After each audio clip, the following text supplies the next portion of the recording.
ഇവരുടെ ഈ ജൽപ്പനങ്ങളൊന്നും ഇവരുടെ മതമാണ്, ഞങ്ങളെ ഇത് പഠിപ്പിക്കുന്നത് മതമാണ്, ഇത് മതനിയമമാണ്, ഞങ്ങൾക്കിത് കുഴപ്പമൊന്നുമില്ല, അവര് പറഞ്ഞത് മുസ്ലിങ്ങളോടാണ്, ആ മുസ്ലിങ്ങളോട് പറഞ്ഞ മതനിയമം മുസ്ലിങ്ങൾ അങ്ങ് അംഗീകരിച്ചോളും, മതവിമർശകരും മതത്തെ എതിർക്കുന്ന ആളുകളും മതനിഷേധികളൊന്നും ഇതിന് മറുപടി പറയണ്ട എന്ന് പറയുമ്പോൾ എത്ര മുസ്ലിങ്ങൾക്ക് അവനവന്റെ കുടുംബങ്ങളിൽ ഈ നിയമം പ്രാവർത്തികമാക്കാൻ സാധിക്കുമെന്ന് ഇവർ പറയണം. ഇന്ന് സിനിമകളിൽ, സീരിയലുകളിൽ, ടിക്ടോക്ക്, യൂട്യൂബ്, എമിറ്റേറ്റിംഗ് മേഖലകള്, ഇതിനകത്തൊക്കെ ഏറ്റവും കൂടുതലുള്ളത് ആരാ? മുസ്ലിം സ്ത്രീകൾ, മുസ്ലിം പെൺകുട്ടികൾ. ഇവരൊന്ന് പറയട്ടെ അല്ലാന്ന് സോഷ്യൽ മീഡിയ ആദ്യം ഉപയോഗിക്കുമ്പോൾ തട്ടമിട്ട് മുഖം കാണിക്കാതെ ശബ്ദം മാത്രമായിട്ട് വരും. കുറച്ചു കഴിയുമ്പോൾ തട്ടമിട്ട് മുഖം കാണിച്ചു വരും. കുറച്ചു കഴിയുമ്പോൾ ആ തട്ടം വലിച്ചെറിയുന്നു. കാരണം ഞാൻ ആധുനികതയിലേക്ക് പോകുന്നു എന്ന്. മുമ്പ് ഒരു ബിഗ് ബോസ് താരം സോഷ്യൽ മീഡിയയിൽ ആദ്യമായിട്ട് വന്നപ്പോൾ, അയ്യോ നെയിൽ പോളിഷ് ഒക്കെ ഞങ്ങൾക്ക് ഹറാമാണ്, പെർഫ്യൂം ഞങ്ങൾക്ക് ഹറാമാണ്, ഞാൻ ആഴ്ചയിൽ ഒരു ദിവസമേ കുളിക്കൂ.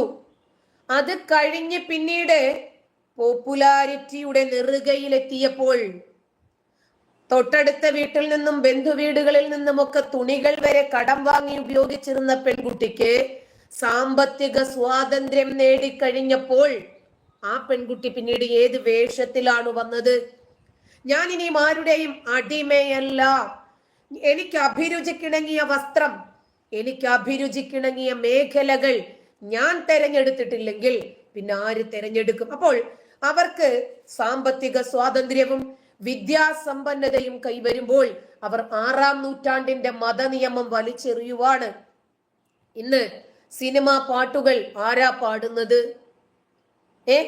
മ്യൂസിക് ഇട്ടല്ലേ പാടുന്നത്. അതിനിപ്പോ AP കാന്തപുരത്തിന്റെ മർക്കസ് നോളജ് സിറ്റിക്കകത്ത് വരെ മ്യൂസിക് ഉണ്ട്. സംഭവിച്ചതൊന്നുമല്ല ഫ്രീ തിങ്കർ, നമുക്ക് കറണ്ട് പോയിട്ട് വൈഫൈ പോയതാ, അതുകൊണ്ട് ഞാൻ ഒന്നും കൂടി ഇട്ടത് കേട്ടോ. അയ്യോ ഔട്ട് ഓഫ് ഫാഷൻ ആയെങ്കിൽ അരുൺ അങ്ങ് പോയിക്കോ. അർജുൻ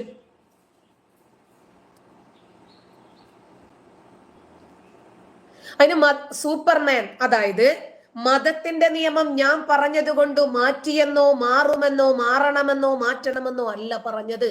ആ മത നിയമം മുസ്ലിം പുരോഹിതര് പറഞ്ഞോട്ടെ, എതിർക്കാൻ ഞങ്ങൾക്കും റൈറ്റ്സ് ഉണ്ട് ജനാധിപത്യ രാജ്യത്ത്. ആ മത നിയമം അവർക്ക് അവരുടെ വീടുകളിൽ പോലും പ്രാവർത്തികമാക്കാൻ പറ്റില്ല. ഇപ്പൊ ഇതിനെ അനുകൂലിച്ച് PMA സലാം പറഞ്ഞത്, AP കാന്തപുരം പറഞ്ഞത്, അതല്ലെങ്കിൽ കൂടത്തായി പറഞ്ഞത്, നമ്മുടെ ഉസ്താദുമാര് പറഞ്ഞത് മുസ്ലിങ്ങളോടാണ്. മുസ്ലിങ്ങൾ ആ നിയമം പാലിച്ചോളുമെന്ന് പറയുന്ന ആളുകൾ അവനവന്റെ വീടുകളിൽ പാലിക്കണം. ഇത് അംഗൻവാടികളിൽ പോലും മക്കളെ വിടരുത് മിക്സഡ് ആണെങ്കിൽ, സ്കൂളുകളിൽ വിടരുത് ആൺകുട്ടികളാണെങ്കിൽ അധ്യാപികമാരാണ് പഠിപ്പിക്കുന്നതെങ്കിൽ, പെൺകുട്ടികൾ മുസ്ലിം പെൺകുട്ടികളാണ് സ്കൂളിൽ പോകുന്നതെങ്കിൽ അധ്യാപകന്മാരാണ് പഠിപ്പിക്കുന്നതെങ്കിൽ, HM ഒക്കെ അധ്യാപകനാണെങ്കിൽ ആ സ്കൂളിലേക്ക് വിടരുത്.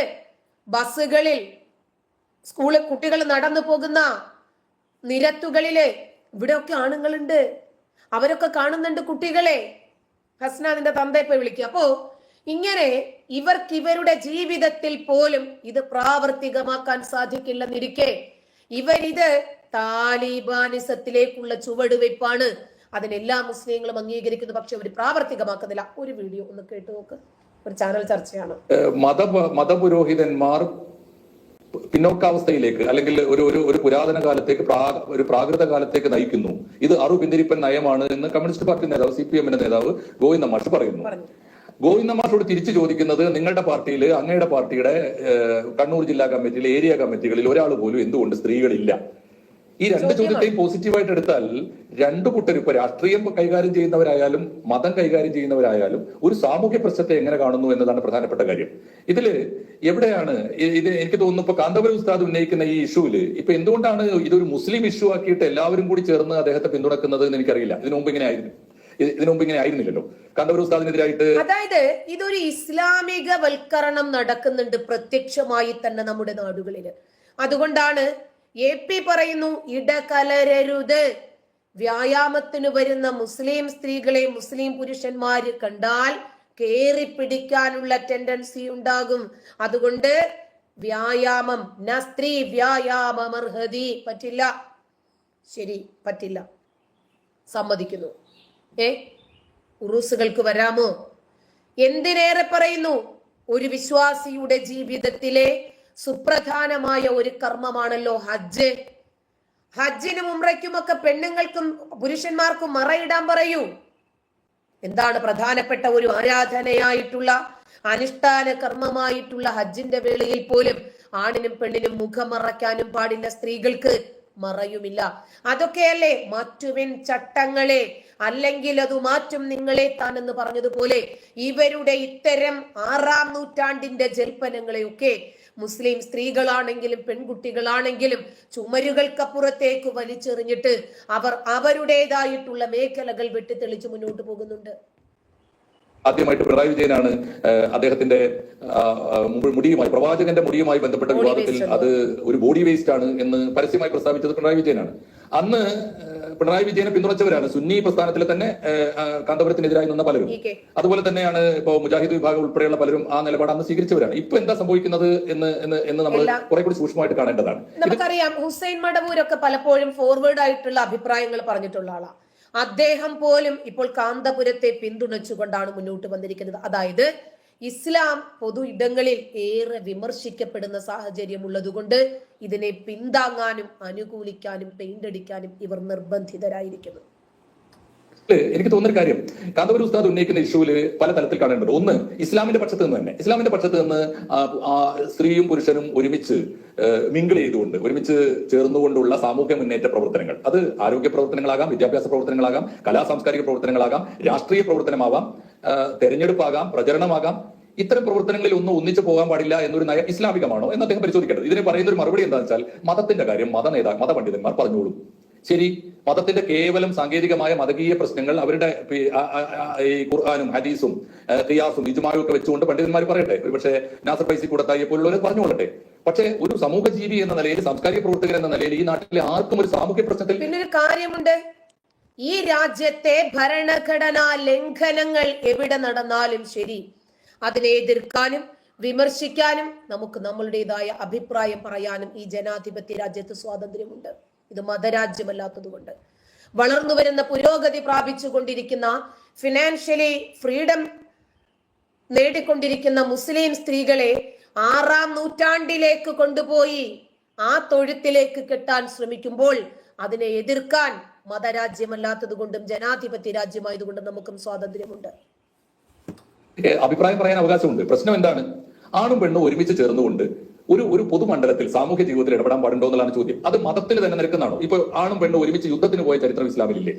ആണും പെണ്ണും ഒരു കാര്യമുണ്ട്, ഇത് സ്വീകാര്യയോഗ്യമാണെന്നും AP ഉസ്താദ് പറയുന്നത് മതമാണെന്നും വിശ്വാസികൾക്ക് അത് സ്വീകാര്യമാണെന്നും പറയുന്ന ആളുകൾ ഇന്ന് നിർത്തണ്ടേ മക്കളുടെ പൊതുവിദ്യാഭ്യാസം? 1930കളിൽ പോലും ഇവർ പറഞ്ഞുകൊണ്ടിരുന്നത് മുസ്ലിം പെൺകുട്ടികൾക്ക്, മുസ്ലിം സ്ത്രീകൾക്ക് വിദ്യാഭ്യാസം ഹറാമാണ് എന്നാണ്. പിൽക്കാലത്ത് ഇവരെ ബ്രേക്ക് ചെയ്ത് മുസ്ലിം സ്ത്രീകൾ, മറിയുമ്മയെ പോലെയുള്ള ആളുകൾ രംഗത്തു വന്നു. അവരാണ് പിന്നീട് ഈ മതനിയമങ്ങളെ കാറ്റിൽ പറത്തി ഒരു മുസ്ലിം സ്ത്രീ ഏതൊക്കെ മേഖലകളിൽ എത്താമെന്ന് തെളിയിച്ചത്. എന്തേ കാഫിർ മാത്രമേ ഇംഗ്ലീഷ് സംസാരിച്ചാൽ ശരിയാകത്തുള്ളൂ? കാഫിറിന്റെ ഭാഷയാണോ ഇംഗ്ലീഷ്? അതല്ല, ഗ്ലോബലൈസ്ഡ് ലാംഗ്വേജ് ആണ് എന്ന് മറിയുമ്മ തെളിയിക്കുകയായിരുന്നു. ആരാധനയ്ക്ക് പോകുന്ന ചരിത്രമില്ലേ? ഇപ്പോ ഹജ്ജിനും ഉംറക്കും പോയാൽ ആണും പെണ്ണും ഇടകലർന്നാണല്ലോ തവാഫ് ചെയ്യുന്നത്, സൈ ചെയ്യുന്നത്.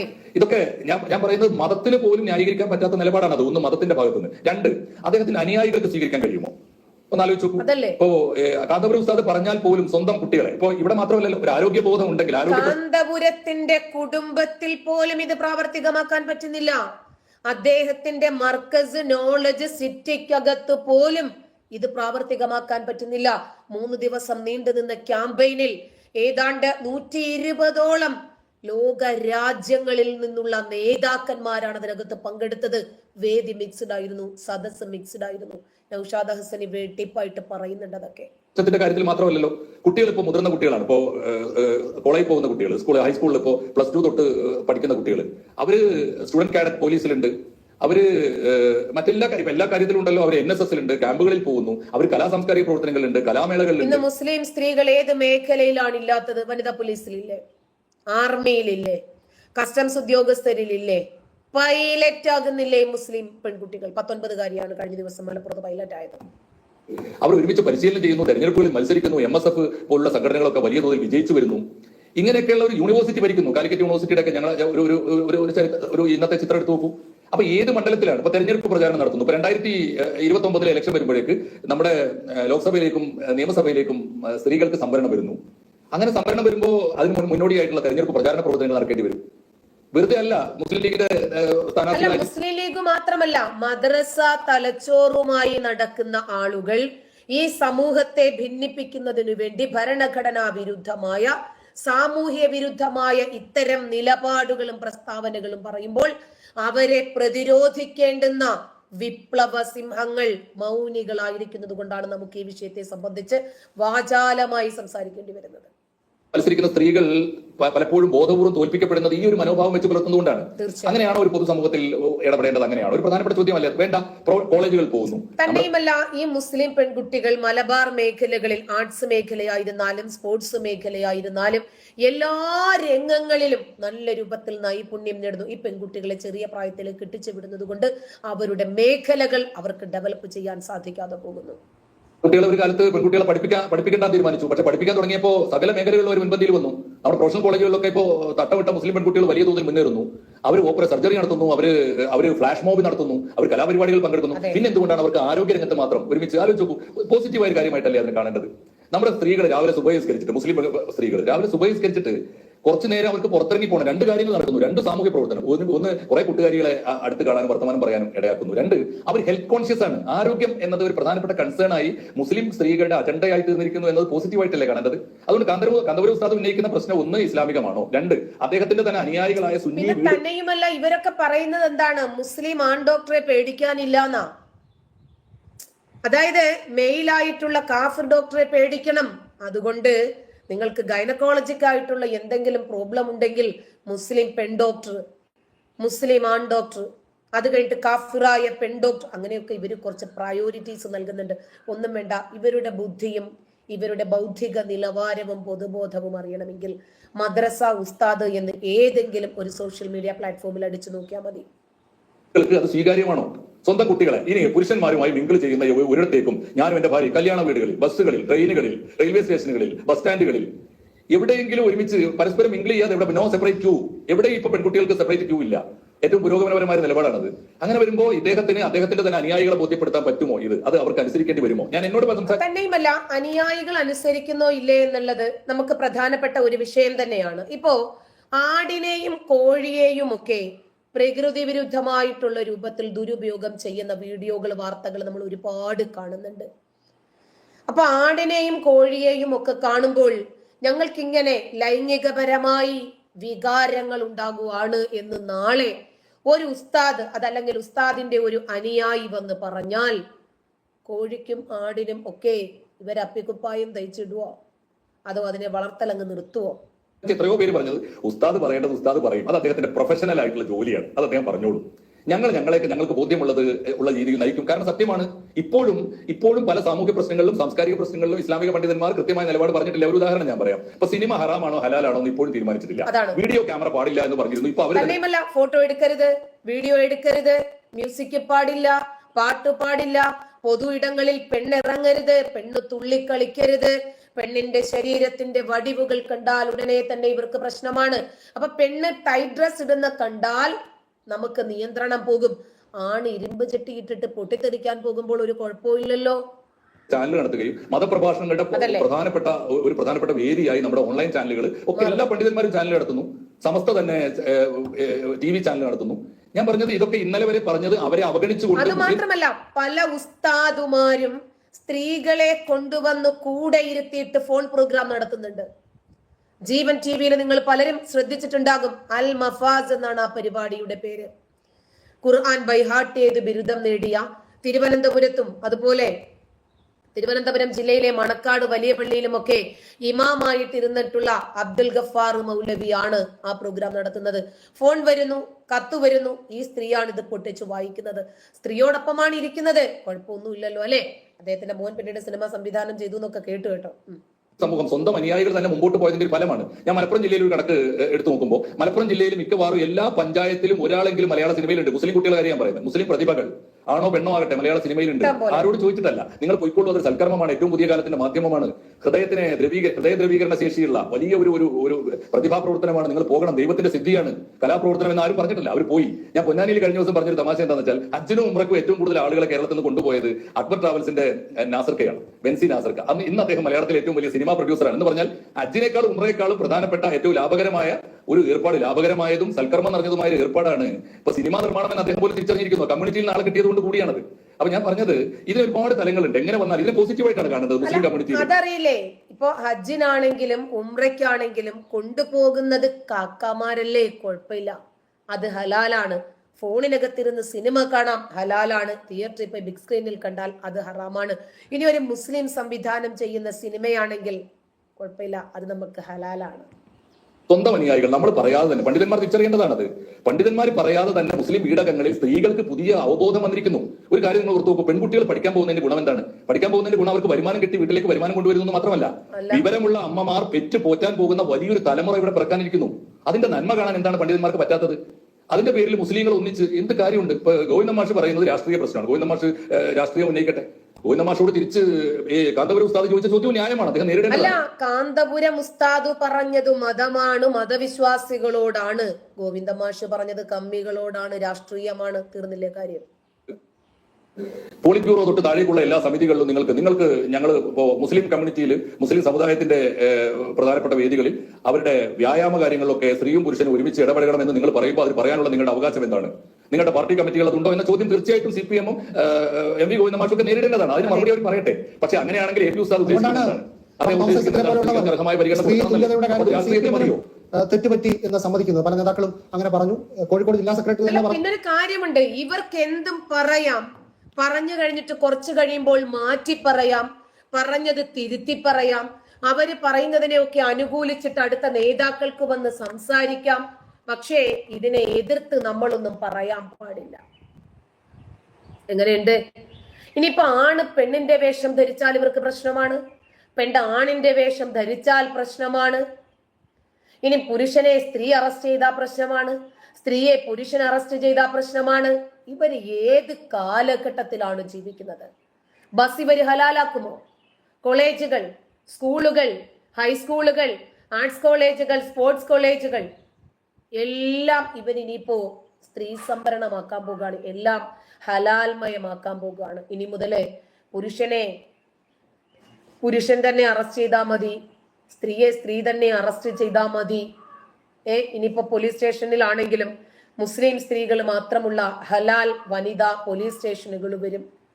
എല്ലാ നിയമങ്ങളും ഇവരുടേതായ രൂപത്തിൽ മാറ്റി എഴുതാനുള്ള തയ്യാറെടുപ്പാണ്. ഇത് വെറുതെ പറഞ്ഞതല്ല. ഇവർ ഈ നാടിനെ താലിബാനിസത്തിലേക്ക് കൊണ്ടുപോയിക്കൊണ്ടിരിക്കുകയാണ്. ഇവരിന്നും മുസ്ലിം ലീഗ് ആണെങ്കിലും ഇവരെ വളർത്തിക്കൊണ്ടുവന്ന ഇടതനും വലതനുമാണെങ്കിലും ശരി, ഇന്ന് ഇവർ മനസ്സിലാക്കുന്നു ഇതിന്റെ ഭവിഷ്യത്ത് എന്താണെന്ന്.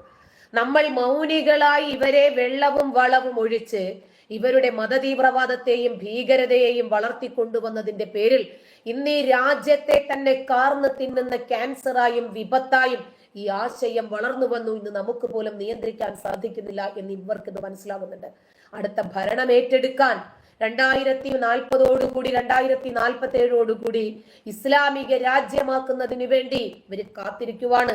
അതിനു മുമ്പേ തന്നെ ആ സാഹചര്യത്തിൽ എന്തായിരിക്കണം സ്ത്രീകൾക്കെതിരെയുള്ള ഇസ്ലാമിന്റെ കാഴ്ചപ്പാടുകൾ? കൂടെ കിടക്കണം, ചരിഞ്ഞു കിടക്കണോ മലർന്നു കിടക്കണോ എന്ന് അവര് തീരുമാനിക്കും. കാമം തീർക്കണം, കുറെ മക്കളെ പെറ്റുകൂട്ടണം, വീട്ടിൽ ശമ്പളം കൊടുക്കാത്ത ഒരു ജോലിക്കാരിയാകണം, 4 നേരം വച്ച് വിളമ്പി കൊടുക്കണം.